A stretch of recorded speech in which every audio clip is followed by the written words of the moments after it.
কবি নীরেন্দ্রনাথ চক্রবর্তীর লেখা উলঙ্গ রাজা।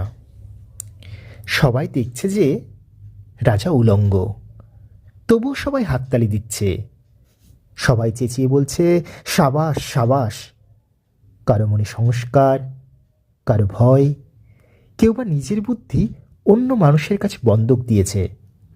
কেউ বা বরান্নভোজী, কেউ কৃপাপ্রার্থী, উমেদার, প্রবঞ্চক। কেউ ভাবছে রাজবস্ত্র সত্যি অতীব সূক্ষ্ম, চোখে পড়ছে না যদিও, তবু আছে। অন্তত থাকাটা কিছু অসম্ভব নয়। গল্পটা সবাই জানে, কিন্তু সেই গল্পের ভেতরে শুধুই প্রশস্তি বাক্য, উচ্চারক কিছু আপাদমস্তক ভীতু, ফন্দিবাজ অথবা নির্বোধ স্তাবক ছিল না।